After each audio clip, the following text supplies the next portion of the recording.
ভালো এই আপাতি মূলতে অতিথি খনিৰ প্ৰতিজ্ঞা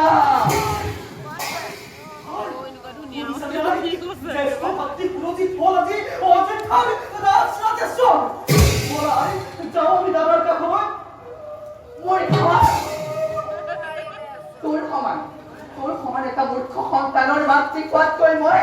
সেই সন্তান আমাৰ পেটটা বই ফেলাছিল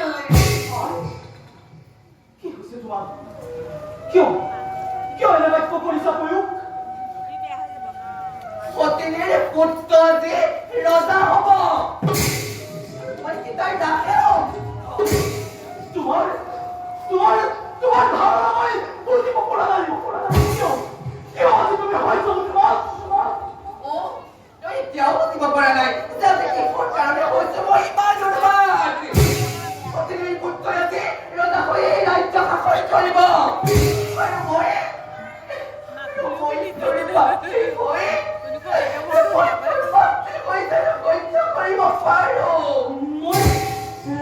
মই কি কৰিলে তুমি শান্তি পাবা তই আজি পেষ্ট কৰিব লাগিব তই আজি পেষ্ট কৰিব লাগিব তোৰ জ্যেষ্ঠ ভাতৃ সুৰজিতৰ বিৰুদ্ধে সুৰজিতে মোৰ জ্যেষ্ঠ ভাতা ওই মাতৃৰ পুত্ৰ কি ওই মাতৃপুত্ৰ আমাৰ চিৰহস্ত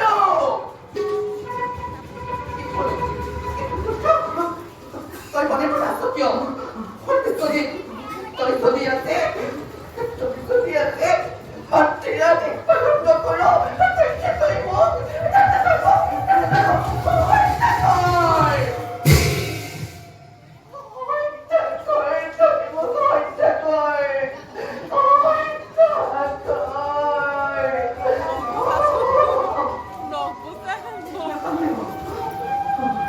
নাকান্দিবা তলবি মোৰ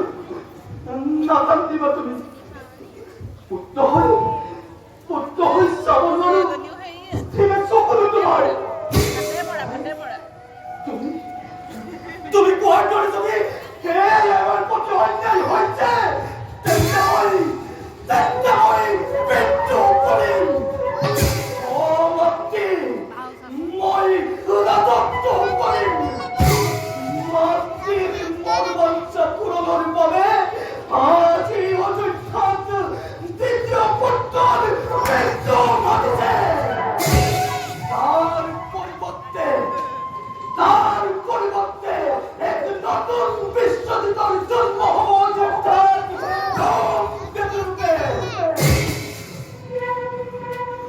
অযোধ্যার রাজশিক্ষা পদলাভন পাবে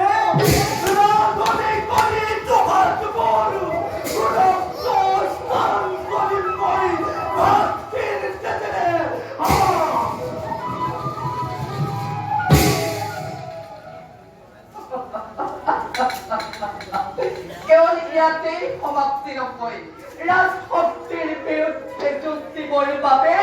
প্ৰথমতে আমাৰ পক্ষলৈ সুৰসিংহক আকৰ্ষণ কৰি থাকিব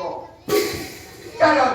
সুৰসিংহৰ পিতৃয়ে ৰাজৰোষৰ অপৰাধত পৰি মৃত্যুদণ্ডৰ শাস্তি পাইছিল তাৰোপৰি ৰাজকন্যা মাধৱী রাজকন্যা মাধবীর প্রতি অতি দুর্বল